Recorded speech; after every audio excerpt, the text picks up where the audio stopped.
Bentornati all'appuntamento con Mattino Verona, siamo tornati con voi in diretta per parlare del tema del giorno di oggi che, lo ricordiamo, è la TAV. Lunedì 5 ottobre infatti si sono aperti i cantieri a Lonato del Garda per la realizzazione della galleria per la tratta alta velocità, alta capacità Brescia-Verona. Chiaramente è un primo step fondamentale per la realizzazione della TAV che coinvolgerà, lo ricordiamo, 11 comuni tra cui Castelnuovo del Garda, Peschiera del Garda, Sona, Somma Campagna e anche Verona.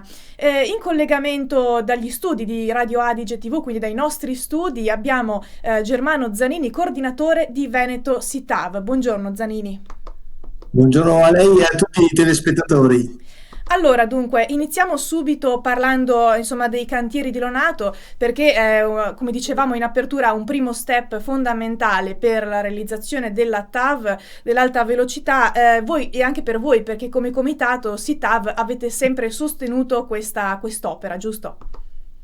Assolutamente sì, addirittura questa partita è cominciata proprio in tempi non sospetti, eravamo proprio nel dicembre del 2018 quando, sfidando il freddo, 22 associazioni veronesi, imprenditoriali, ma anche diciamo sindacali, anche rappresentanti della società civile, si sono messi insieme per creare questo importante comitato chiamato appunto Veneto SITAV, a favore della TAV e a favore delle infrastrutture. Quindi chiaro che noi vediamo con molta soddisfazione questo inizio dei lavori che ci sono stati appunto lunedì a Lonato con l'apertura del primo tratto, dei lavori del primo tratto appunto di Brescia e Verona. Ecco, perché la TAV sarebbe un'opera strategica per il Veneto, per Verona, e quali sono i benefici che i cittadini potranno trarre da questa nuova infrastruttura?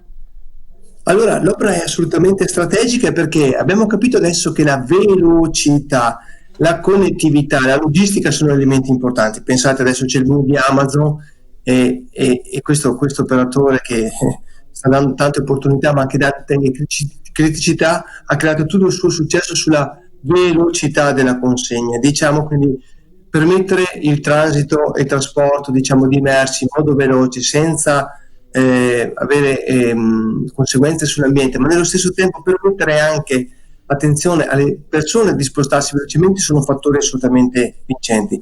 Volevo anche ricordare un aspetto importante: con l'alta capacità e l'alta velocità, vi ricordo il tratto Brescia-Verona sarà pronto per il 2026, mentre si ipotizza poi che gli altri tratti, diciamo il Brescia-Vicenza e il Verona-Vicenza e Vicenza-Padova siano poi chiusi entro il 2028. Allora c'è una grande opportunità con queste due nuove tratte dell'alta velocità e dell'alta capacità. Si libereranno tante appunto reti che potranno essere utilizzate anche per il trasporto locale, quindi migliorare anche il transito e il trasporto di merci tra il Veneto e le province del Veneto, ok, e anche dei cittadini, quindi doppia vantaggio, un vantaggio competitivo internazionale perché la logistica è importantissima per spedire le nostre merci, i nostri prodotti, le nostre eccellenze del Made in Italy in tutta Europa e in tutto il mondo in pochi minuti.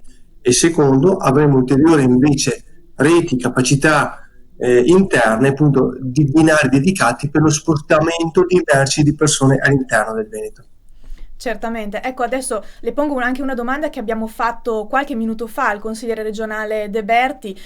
Insomma, cosa risponde ai detrattori dell'alta velocità? Perché sappiamo che ieri, dopo l'inaugurazione dei cantieri, alcuni cittadini veronesi del comitato NoTAV, insomma, hanno detto che la TAV in realtà non servirebbe perché non sarebbe pronta entro le Olimpiadi e quindi non avrebbe senso di esistere. Diciamo, un'affermazione che ha smentito in parte l'assessore De Berti, nel senso che sarebbe invece pronta per il 2026, ma comunque, come diceva De Berti, non sarebbe la sua, diciamo, il motivo per cui è nata questa tratta.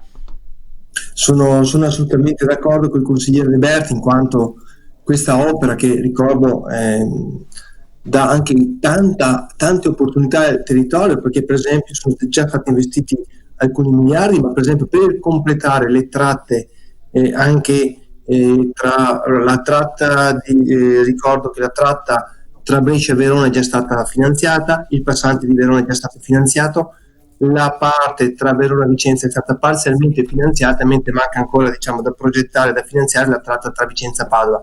E considerando poi anche comunque l'asse del Brennero, l'altra opera importante che coinvolge Verona, si tratta di parecchi miliardi di investimenti da fare nei prossimi anni e significa lavoro per le nostre imprese, per le nostre strutture, per il terziario, quindi anche questo è un grandissimo vantaggio. Poi attenzione, l'opera non viene studiata per le Olimpiadi, certo è qualcosa di più se durante le Olimpiadi, ricordo che durano 21 giorni signori, cioè ben venga se magari in questi 21 giorni abbiamo anche la possibilità di spostare tanti turisti, tanti ospiti, ma noi stiamo facendo un'opera che durerà invece per i prossimi decenni e chi si oppone diciamo è come se qualcuno volesse adesso proporre magari facciamo un esempio parliamo di macchine, di auto, che adesso sempre di più si va verso l'auto ibrida, l'auto elettrica, è come se qualcuno dicesse no, diciamo di no all'auto elettrica, ma magari ancoriamoci ancora a utilizzare macchine a benzina o ad alte emissioni di gasolio di tanti anni fa.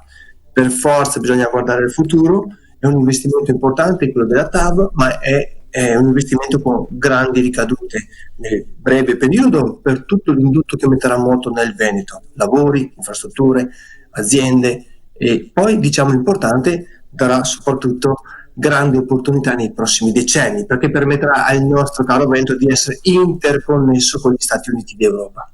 Certo, benissimo, allora noi ringraziamo Germano Zanini, coordinatore di Veneto SITAV, per essere stato ospite nei nostri studi e averci parlato appunto di questo tema abbastanza dibattuto e attuale che è la TAV. Grazie e alla prossima. Grazie a lei e a tutti i telespettatori. Benissimo, allora noi vi salutiamo e vi diamo appuntamento intorno alle 12:45 per nuove interviste sul tema del giorno di oggi, che lo ricordiamo ancora una volta per chi si fosse collegato solamente ora, è la TAV, quindi la tratta alta velocità Brescia-Verona, che è stato inaugurato il primo cantiere lunedì 5 ottobre. A tra poco.